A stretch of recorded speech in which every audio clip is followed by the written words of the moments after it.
we go. Chapter 2, I guess. We're going to just kind of call this the start of Chapter 2. We're moving into Ableton now. So, what I was talking about, getting your workflow as quick as possible, saving things. So, in Ableton, I didn't find this out until quite late, to be honest. Obviously, you can save like audio effect racks and stuff like this. But one thing you can also save, let's say that I have, a bunch of different samples, and I have my entire, bass thing and everything. Let's call this like whatever you want to call it. You can do this with drums. I'm going to show you this with drums. I do this often with my drum racks. You can take this group and name it whatever the hell you want. You can name it bass group, which is sick. And then what you can do is just take this and drag it and drop it right into your user library, copy it, whatever, it'll ask you that, you do that, and then it pops up right here. So now we can color coordinate this, put this in a collection, and whenever we want, we can drag this back into the project. It's going to drag in the entirety of the group with all of the channels, and they'll have all of their, I didn't have any audio effects on these, but it'll maintain all of the audio effects. It'll maintain the timing and everything of all the samples you've dropped in here. So this can be very useful if, let's say, you have an idea and you're like, okay, I have my idea and I want drums. Instead of spending 20 minutes picking out samples and setting up your drums, you can just have racks that you've previously done and drag them in and have them. So here's this drum rack, which I use a lot. So I have it already good to go in 5 seconds. So this is insanely helpful, because why redo all of this when you have it done? You don't need to work to do all of this again from scratch. You have it done. If you want this to be different, it's as simple as changing the sample. I use a drum rack so that I can quickly change samples, and I also just like having MIDI because that's how I do my sidechain. That's not how I'm going to sidechain for the purposes of this course, because I'm going to try and have everything, with the exception of a few very crucial things that I use, be Ableton stock so that everyone has it and everybody can follow along. So do things like this. Save your racks. If you create something cool, a cool rack, save it. Look at your collections here. I have my racks here that I've created. I have a massive tab, which is just like cool, big, heavy things that I think are cool. So I have my bass groups here, and everything like that. I have some instruments, my drums, useful stuff, samples and stuff like that, vocal samples. So start getting in the habit of saving, over-save things, have as much in your arsenal as possible, so that when it comes time to create a song, and when you're in that creative mindset, you don't have to spend 20 minutes or 15 minutes or whatever, however long it takes. You don't have to spend that time wasting all of that creative energy on just picking samples and doing this groundwork stuff, because it's going to take you out of the mood, and it's going to fill up the time, the very little time that we have while we're in this mood. So that's a very, very big part of my process. So setting up a track. I'm going to create a new live set here, and we're going to start from scratch. So my default Ableton live set looks essentially just like you had saw there. I have a group, and this is, a master group. This is really just my side chain group. Everything here is side chained. I use Volume Shaper to side chain, but we're gonna use utility to sidechain in this course, because everybody will have utility or have something with a gain knob that you can just automate. So we're going to be using that. So to set up a track, I would recommend having your default Ableton set be some sort of decent bass line, and not just an audio channel and then create everything. Have your framework set up however you produce.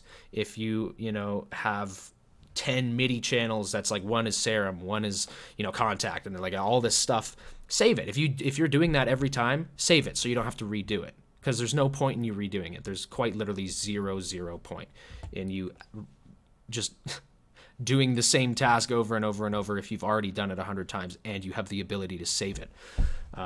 Get in that habit. So let's see. I have this drum rack, but we're going to delete this. What I typically do is, if I'm doing a rhythm track, which of course I am right now, and I do quite often, but not all the time, I usually drop in my bass group.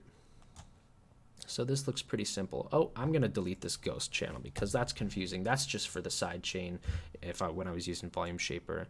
We're going to, like I said, use utility, so it doesn't matter. So my setup is very straightforward. I'll have a group. Everything in this group is going to be sidechained. I'm not throwing a utility on every single track that I want to have sidechained because that's going to take up CPU and it's going to muddy it's going to clutter your project file. And we don't want that. I'm not a very organized person, but it's redundant. I can just have it on one, and the things that I don't want sidechained, I'll put out of this group. And if it's more complex than that, which it hardly ever is for me, then I'll figure something else out. I can easily just, sidechain after the fact for the things that I want sidechain on. But right now it's easy. I have my sidechain group. Everything that's going to be sidechained is housed in this group. You can't really see that because I'm in the way, but here we go. Sidechain group. There it is. I'm putting myself back up here now. There. So I have my bass group. I have a sub channel on this. I'm going to go over all of this. I have a synths group within the bass group, and this has a mid layer and a high layer and then a little extra layer. I'm going to be going over all of that as well. And then I have some audio channels here. This is just, they're there in case I need them. I can create more, but they're there. And I don't need to, I have 2 ready to go right away. So I'm going to, where am I going to go from this now? I'm going to start setting up a song here so you can see how I would start and how quickly it can transform into an idea really quick. All right, so to start, I like I had shown you, I have my sub and my mid layers and stuff. When I start a track, I'm a rhythm track. I'm typically starting with the drop more often than not. I don't know why. People start with intros and builds sometimes. People start with drops other times. I start with drop just because I do. I don't know. I do. So what I typically start with is the sub. And I do my subs in audio. I'm going to just make that very clear right now at the beginning. I do all of my sound design and everything in audio. I very, very, very rarely use any sort of synths. The only time I will use like a VST instrument or anything like that is for my intro stuff, like chords and stuff like that. But everything in the drop is audio. I don't use Serum. I don't use Vital. I used to do all that. I've been producing for 10 years, and I've had my fair share of using Serum and Massive and Vital and all these different synths. And I just personally find them to be very taxing. And a big issue for me was that I felt like when I would jump into the DAW, I'd open up Serum, and I'd spend 40 minutes creating something in Serum. And at the end of the 40 minutes, I'd either have an idea or two that, was okay, or I'd end up in the same place as always. It would sound, the exact same as all the other things I've made, or I wouldn't have anything. And then at the end of the 40 minutes, I have nothing. So I like to use audio because it's very straightforward. It's very, very easy to change. I can see it visually. So my subs, I use 808s. So I just type in 808, search some results, and find one. I have some Somatics, some Cashmere stuff. I have, ones from Splice, Tyne and Company, stuff like that. Let's use a company one. Let's see.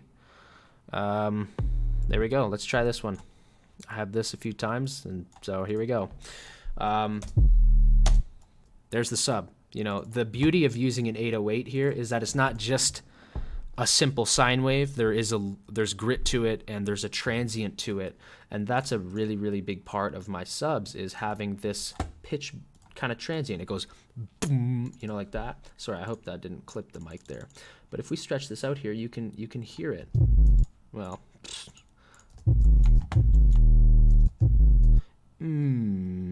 others will be a little more clear than that, but you know what I'm talking about. So we already have a lot of grit to the sub, and we can shape it very easily. We can We can pitch it very easily. This is far, far more fun and quick than doing it in MIDI and taking a sine wave and then, doing all the stuff afterwards. I can take an 808, which already has some thickness and body to it, add a tiny bit more saturation, which is what I typically do. Sometimes I'll leave this at 0, but, it really just depends. And then I'm rounding my sub off here with an EQ quite high up. I'm not way down here at the fundamental. I'm up here at like the 150 mark. And the reason I'm doing that is because I want all of this yummy goodness up here, all of these higher harmonics really, really put in a lot of body into the sub. And so especially when I like to also do a little bump here and there sometimes, so I'm just going to bump that a little bit. And this is my sub's unchanged. This is what I leave it at basically every single song, something like that. So what was I saying? Yes, I'm rounding it off higher here because of those higher harmonics. They add a lot of body to the sub, and I don't need to then go and worry later down the line when I'm doing my basses about, it just doesn't feel full. There's not a lot of body to it, because this magic little bunch of crap right here from the 808 puts in all of that groundwork. And so I can have my basses be rounded pretty high up as well with a low cut and have them sound great. So after the EQ, I have a G-clip. This is free. You can get G-clip for free. It's what I use consistently. I have basically G-clip on everything. G-clip on basically everything. Right here, I have the softness all the way up. If I have it down, you'll kind of hear it. You can hear that zzz over the top. I want to get rid of that. So the softness knob does that. I'm beefing it up with the gain a little bit. Too much is obviously too much, but for my purposes to begin with. But this can be a vibe too. Who knows? You're creating some really heavy, crazy stuff. You can do that. But I like to just keep it at a point where the point right before it becomes a little bit too overblown. So like even right here, we can kind of hear that. So down here, round 3 is where I like to keep that. And then I'm just rendering it to mono. It's already pretty mono, but just to be 100% sure, I'm just keeping it mono. Some of you might have questions about, well, what about stereo subs? You know what? People say it's bad. Some people say it's fine. I really, really don't care. I just keep mine mono because it sounds the best in my experience when I'm in a car or when I'm at a club and I'm playing my song out. If the sub is straight down the middle mono, it just feels a little better. But people do tricks where you could have the fundamental frequency here be mono of the sub, and then these little higher frequencies could be stereo. I don't know. It really doesn't matter. People do stereo subs all the time, but I don't. This is my entire sub chain. That's what it looks like. So I'll duplicate my sub over. We're in 140. Great. Moving on from the sub, we have the synths group. So I have a G-clip, of course, on the synth group because, like I said, I use G-clip for everything. Shout out G-clip. Again, softness is up here. Gain is up there. I'm gonna move on to these and show you what each of these are doing with an example here. So my mid layer, obviously kind of self-explanatory. It's a mid layer. It's going to be the middle frequencies and body of the sub right around this kind of area. You will have some high end too, but the main point of that is right around there. Then the high layer will be focusing a little more on the shine and stuff like that. And I'm going to show you what I do. So like I said, I use samples. I have a lot of samples here. I have all my splice things, a lot going on here. I have the Cashmere things because I honestly love the Cashmere packs. I recommend getting them if you don't have them. These Sybase one-shots are really nice. I really like them. You can get, these are very simple sounds. You could find them most anywhere. But yeah, I have the Cashmere pack right here, ready to go, and I use these pretty often. So let's find this sub is in D. So let's take one that is also in D, and we'll look at the mid layer. So this is what it sounds like originally. This is what it sounds like with the rack. So I had said that I'm going to be using pretty much Ableton stock. There are a few things here that I use that I think are pretty crucial to my sound and to getting the sound. So one of those things is Disperser by Kilohertz. One of those things is G-Clip. That's free. Disperser's not free. And Valhalla Room is also very, very awesome. It's my favorite reverb. I will not use the Ableton stock reverb. You'll get the kind of same vibe, but you can do a lot with this, and I'm just used to this. So Valhalla Room, I recommend it. It's not very expensive.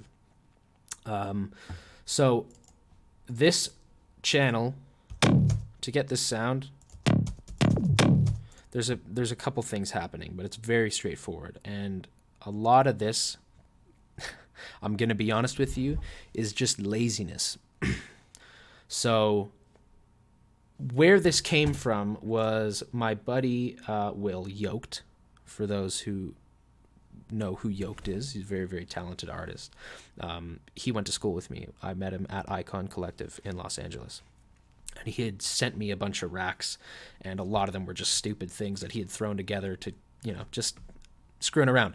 One of them was a rack, and I had ended up turning some things off and adding some things in, and this is the end result, and I'm still using it to this day. We have two things going on here. We have the wet layer and the dry layer. They're run in parallel.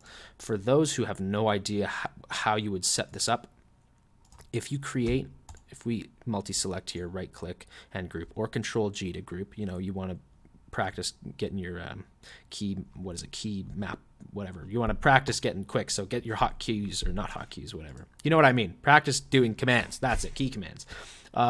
So to run something in parallel, we hit this little button here on a group. We have our chain. So this has everything we just grouped into it. And so what's happening is the output of this chain is, or the input goes into the G-Clip, and then it goes into the Valhalla Room, then the EQ, then the G-Clip, and then out. And that's this chain. We can run something in parallel here by right-clicking and creating a chain. And now we have two chains. So we have the sound coming out of this chain, and then we also have the sound coming out of this chain. So right now, on this audio channel, we have this sound, which is the one with the G-Clip and the Valhalla Room and everything. And then this chain, which is just the original sound. Turning this off, it's being routed through that. But so right now we have the original sound and this processed sound. And when one of them aren't, when they're not soloed, both of these are playing together. You see the little outputs here bumping up. So this is a combination. This final sound here that you're hearing right now is a combination of both these chains. You can have many different chains, and you can pan them, and you can change the volume of them and do all of that. So that is what I'm going to ungroup this now. That's what's going on here. We have the wet, which is all of the processing, and the dry, which is just the regular dry sample, and the wet is where we're getting all of that. So we kind of get, the best of both worlds with the wet and the dry here in this instance. So to go over the processing, we have an OTT, Ableton stock OTT. Output is up, time is up, amount is at 60%. Again, you're going to have all this, so don't worry too much about this. I don't like to go too deep into all of the technicalities here because, as I said, I'm lazy, and I honestly don't care that much.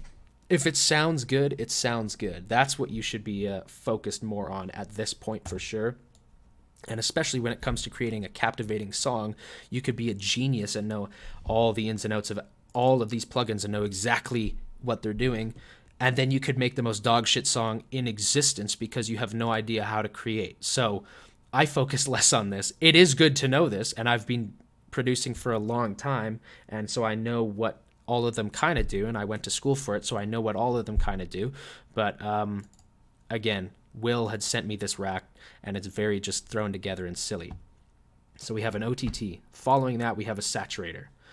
The drive is up a little bit on the saturator. That's it.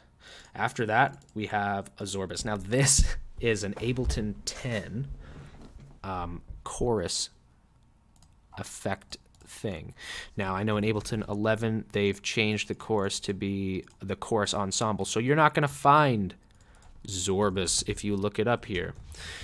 But it should load up fine. So you're going to have this project, if you're in Ableton, this should load up fine. If not, it really isn't that crucial. It really doesn't change the sound that much. It adds the tiniest little bit of space as a chorus would there, but you know, we're at a pretty low dry and wet here, and it's not some crazy chorus. So don't get too stressed if this is not loading, or if you can't find this, or if you're not in Ableton or whatever. It's not very crucial, but a tiny little bit of chorus might be cool. So maybe add something. Very low dry and wet, like I said. After that, we have an EQ. This is just taking out some of the, like, some of this here, which helps with these lower kind of synthy sounds. Sometimes it might not, so you could keep that off. You know, I'm also rounding off a little bit of the lows here. After that, another OTT. Output's up, time is up, amount is down, just like the last one. Then we go into the disperser. So this is where the bulk of that sound is coming from. So if I turn this off versus on, you can hear it's adding that whoom, whoom, kind of low, lasery, low mid body. So this is what the settings are at right here. Again, not very methodical, just kind of threw it at this area. I think this was probably where it was when Will sent it to me, and I was like, cool, that works. So this is just adding some low mid kind of whoom, warbliness, which also helps with the body of these sounds, because as you're gonna see, these sounds really, the tracks and the drops of mine are very, very simple. We have the sub, we have the mid layer, we have the high layer, and that's essentially it. So after that disperser, we have another OTT, output up, time up, amount down. And then we have an EQ here. You know, if the sound is a little too abrasive, again, at these points, we can kind of touch it up a little bit more, but it's not very crucial. You know, we can leave that off. We're getting the same basic sound anyways. After that, we're running into a G clip to just catch everything at 0. So if I turn this off, you'll see here at over here, we're hitting red, which is fine. I hit red all the time, but I don't want to be hitting red and then go into the reverb and all this other stuff. So I'm just catching it at 0. You could use a limiter too, but I just like using G-Clip because it's quick and I like the look of it and it's fun and I'm lazy. So G-Clip. Then we have a tiny bit of reverb, very, very small amount of reverb here. Mix is very low. The decay is very low. The high cut of the EQ is very low. So nothing over 2K is getting, you know, it's being cut off here. So it really isn't doing too much, but there is the tiniest bit. The tiniest bit of room, which again, just a slight bump in the stereo space there, which helps a tiny bit, but again, not crucial. And then I'm just rounding off the lows. So cutting it at around 100. We could add this stuff if we wanted, but you know, with the sub, I'm keeping it around 100. And some people might say, well, your sub is cut at 150 here, so this should be 150. Maybe you're right. But I like to use my ear over anything else. So if I run into an issue and I can hear that this is interfering with the sub and it's like, this sounds a little muddy down there, then I'll go and beef this back up to, take this back up to, 150 or whatever. But right now, I like these low mid 100 hertz characteristics of the sound, so we're going to keep it there and see how it works. And then at the very end again, since after the G clip at 0 we added in a little bit of reverb and some of that, we're still a little bit over here, so I just throw another G clip on it and I can beef it up a little more here, beef up the sound by 3.5 dB or so. Oversampling I have ticked on. This will just give you a little bit of better output quality, if I'm pretty sure. I'm pretty sure I'm remembering that correctly. So that's the mid layer. That's it. Now the high layer is even more simple. So for my high layer, I duplicate, Control C, Control V. If you're on a Mac, Command C, Command V. Same sample. That's what the high layer sounds like. That's it off. That's it on.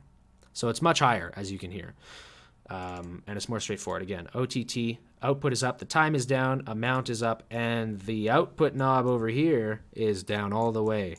I just did this because I didn't want this is the high end sound. I don't want any of the lows coming through, but I didn't want to EQ the lows out beforehand because that's gonna if I were to put an EQ before this and go like this, those like the lows are it's affecting the signal that's going into the OTT. So I just wanted this sample to be going into the OTT, and I still want the lows through, but I'm just ticking out. So the the lows are still going through here, but I'm just bringing the output of them down. So that's just yeah, that's what I've done here.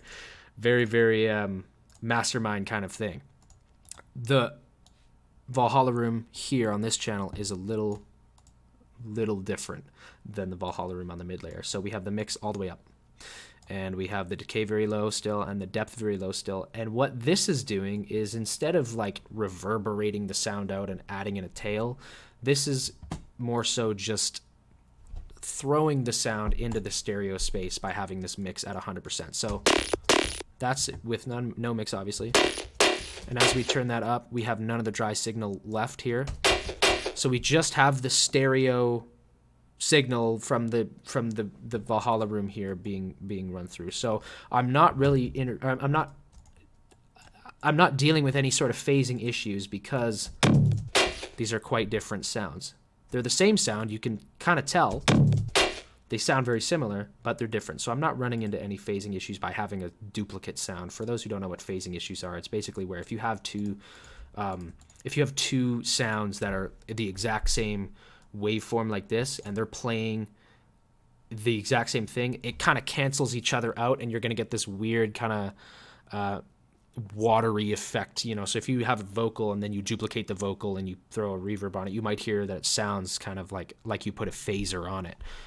So I'm not running into that because the output, obviously this is what, you know, they're the same sample, but the output of each sound after all the processing is different. So, you know, it would look different, the waveform of what we're hearing right now.